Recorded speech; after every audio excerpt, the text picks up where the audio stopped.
I'll never forget the day I read Thomas Wellington's will to his family. The moment I announced that his entire $42 million estate would go to his 19-year-old grandson Jake, the only one working minimum wage at a grocery store. For grown children lunged across my mahogany conference table trying to rip the document from my hands. What they didn't know was that Thomas had left me a sealed letter to read only after the chaos settled. That letter would reveal a secret that had been buried for 35 years, and it would destroy every single relationship in that room. Let me back up.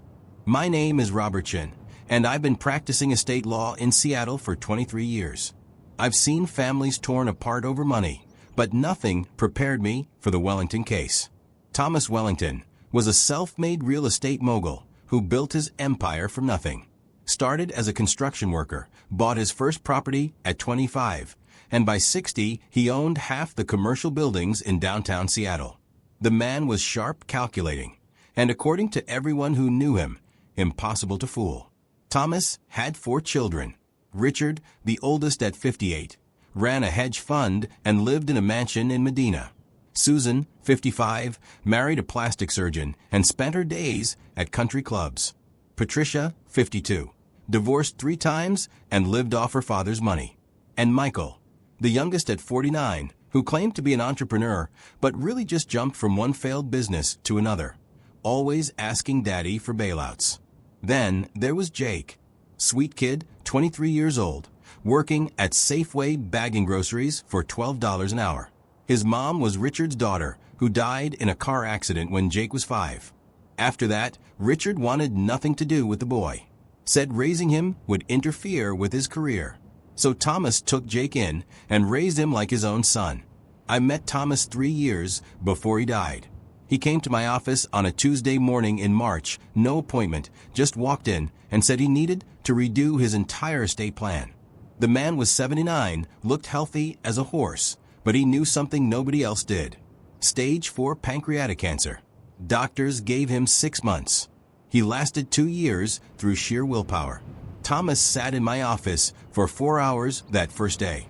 He didn't want to talk about asset distribution right away. He wanted to tell me about his life, his children, his grandson. He pulled out photos, old letters, documents I didn't understand the relevance of at the time. He was building a case, like a prosecutor preparing for trial. And I was his jury. He told me about Richard, how the boy was brilliant but cold, how he remembered the exact moment Richard stopped being his son and became a calculating machine. It was when Richard was 12 and Thomas caught him stealing money from his mother's purse. When confronted, Richard didn't cry or apologize.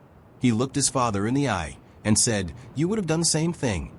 Thomas said that sentence haunted him for 46 years. Susan was different. She was daddy's little girl until she turned 16 and discovered that being pretty opened doors.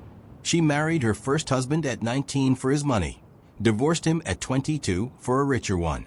Thomas paid for 3 weddings, watched his daughter become someone he didn't recognize. Patricia broke his heart in a different way. She was sensitive, artistic, the only one who seemed to have a soul. But she was weak. She let people use her, married men who abused her, drank too much, spent money like water. Thomas bailed her out 17 times. He kept count. Michael, the baby, never grew up. 50 years old and still asking daddy to fix his problems. Failed restaurant, failed tech startup, failed real estate venture. Thomas gave him $8 million over the years. Michael burned through every penny. Then Thomas told me about Jake, how the boy was different, how at 5 years old, after his mother died, Jake didn't ask for toys or treats. He asked if Grandpa was sad too. How at 8, Jake used his allowance to buy Thomas a birthday present instead of the video game he'd been wanting. How at 15, Jake got his first job and insisted on paying Thomas rent, even though Thomas owned the house. How at 19, Jake worked 40 hours a week at Safeway and took night classes at community college because he didn't want to burden anyone with student loans. That boy has something my own children never had, Thomas told me. Character. Not because life was easy, but because it was hard and he chose to be good anyway. That's when Thomas laid out his plan. Everything to Jake. not a penny to his 4 children. And he wanted me to read a letter after the will, but only after his children showed their true colors. He knew they would. He was counting on it. Thomas died on a Sunday morning in September. Peaceful, at home, Jake holding his hand. The funeral was 3 days later. I watched Richard, Susan, Patricia, and Michael play their parts perfectly. Tears, eulogies about what a great father he was, how much they'd miss him. Jake sat in the back row, genuinely destroyed, the only one not performing. The will reading was scheduled for the following Tuesday. My conference room holds 20 people comfortably. I had 43 show up. The 4 children brought their spouses, their lawyers, their accountants. They brought briefcases full of documents proving why they deserved a bigger share than their siblings. They wore expensive suits and designer dresses. They smelled like money and entitlement. Jake showed up in his Safeway uniform because he couldn't afford to miss his shift and make the meeting. He came during his lunch break, apologizing for the grocery smell. I started reading the will. Standard legal language about being of sound mind and body. Then I got to the asset distribution. I leave my entire estate, including all properties, investments, cash accounts, and personal belongings, to my grandson, Jake Wellington. The room exploded. Richard jumped up so fast his chair fell backward. Susan started screaming. Patricia burst into tears. Michael punched the wall. Their lawyers started shouting about undue influence and mental incompetence. Someone threatened to sue Jake. Someone else threatened to sue me. Jake just sat there, stunned, looking like he might throw up. "There must be a mistake," Richard said, his voice shaking with rage. "Our father wouldn't do this." "There's no mistake," I replied. "Your father was very clear about his intentions." "This is bullshit," Michael yelled. "That little freeloader manipulated a dying old man." "Jake didn't even know about the will," I said calmly. "Your father made these arrangements 3 years ago, long before his diagnosis was public." Susan leaned across the table, her face twisted with hatred. "You ungrateful little bastard," she hissed at Jake. "We raised you." "No, you didn't," Jake said quietly. "Grandpa raised me. You people haven't spoken to me in 5 years." "Because you're worthless," Richard shouted. "Working at a goddamn grocery store. What did you do to deserve $42 million?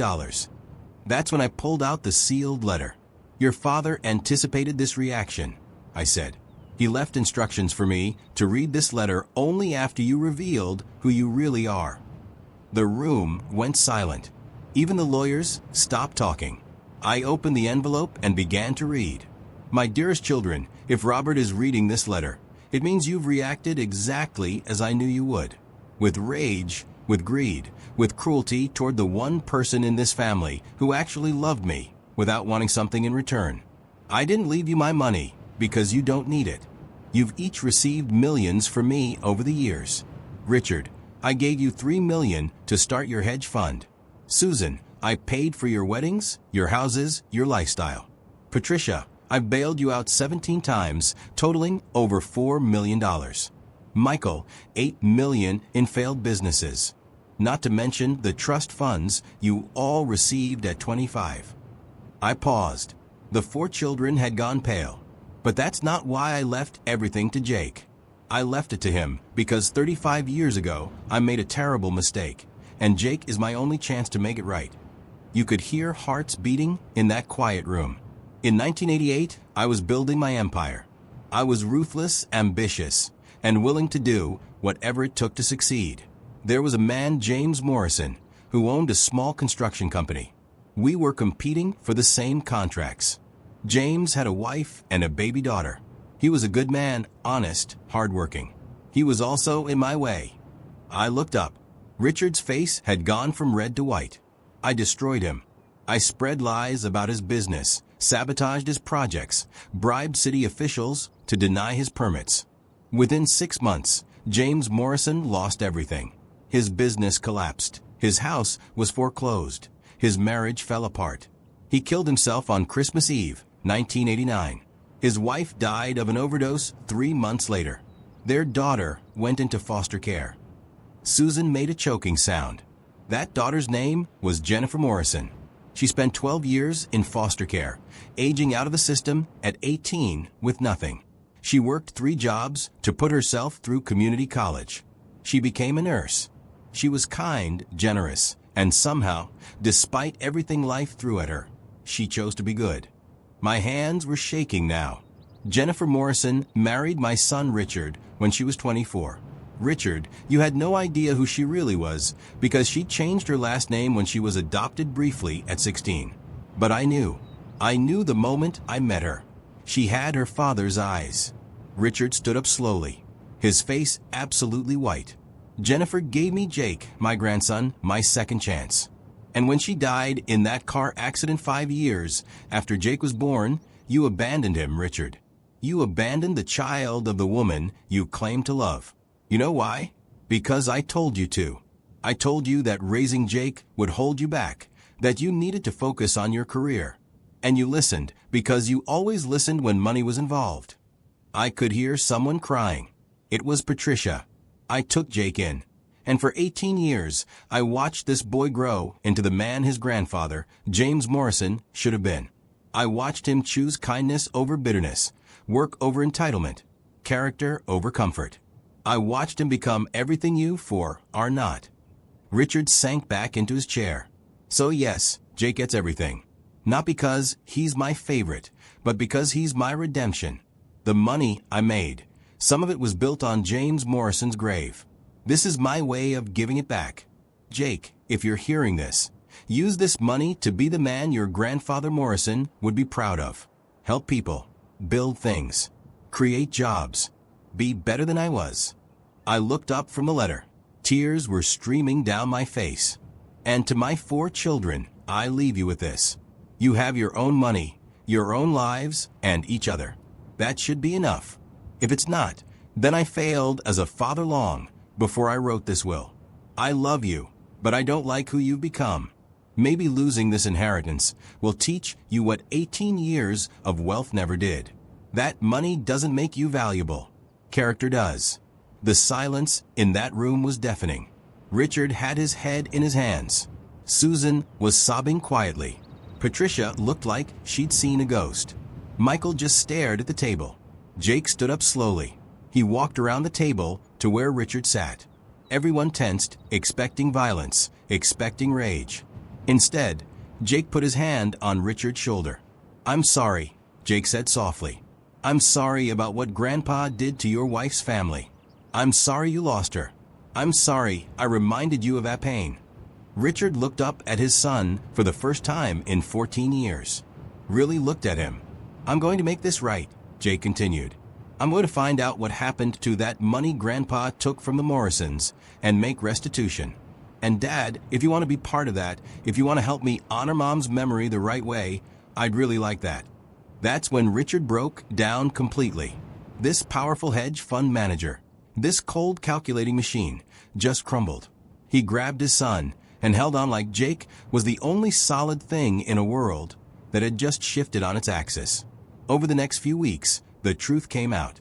Thomas had kept detailed records of every contract he'd stolen, every lie he'd spread, every dollar he'd made off destroying James Morrison. Jake used that information to track down other businesses Thomas had crushed over the years. He set up a foundation with $20 million to make restitution to the families affected by his grandfather's ruthless business practices. Richard quit his hedge fund job. He started working with Jake on the foundation. It wasn't about the money anymore. It was about trying to be the father he should have been 14 years ago. Susan got divorced from her plastic surgeon husband. Turned out when she wasn't worth inheriting $42 million. He lost interest. She started volunteering at a women's shelter. I heard she's actually good at it. Patricia went to rehab. Real rehab this time. Paid for by Jake even though he didn't have to. She's been sober for 2 years now. She teaches art to foster kids. Michael was the hardest. He tried to contest the will, sued Jake, sued me, sued everyone he could think of. He lost every case. Last I heard, he was working at a car dealership in Tacoma. Sometimes rock bottom is the only thing that wakes people up. Jake finished his college degree. He's 23 now, running a foundation worth $42 million. helping families that his grandfather hurt, and somehow, impossibly, he brought his father back into his life. I think about Thomas Wellington sometimes. He played a long game, orchestrated everything from beyond the grave. He knew his children would react exactly how they did. He knew Jake would choose grace over revenge. He knew that letter would crack open 35 years of guilt and secrets and force everyone to face who they really were. Was it cruel? Maybe. Was it necessary? Absolutely. Because here's what I've learned in 23 years of estate law. Money doesn't reveal character, it amplifies it. If you're greedy when you're poor, you'll be greedier when you're rich. If you're kind when you have nothing, you'll be kinder when you have everything. Thomas Wellington spent $42 million to teach his children a lesson they should have learned as kids. That family was destroyed that day in my conference room. But from those ashes, something better was built. Not four families pretending to love each other while competing for inheritance, but real relationships built on truth, on facing the past, on choosing to be better. Jake came to my office last month. He's thinking about law school now. Says he wants to help families before they fall apart, not after. He brought me a photo of him and Richard at a construction site. They're building affordable housing on land Thomas owned. Houses for families who lost everything, just like James Morrison did. Grandpa would hate this, Jake said, smiling. He'd say I'm throwing money away. No, I told him. Your grandfather spent 3 years planning this. He knew exactly what you'd do with his money. That's why he gave it to you. Jake looked at the photo for a long moment. Do you think he loved us?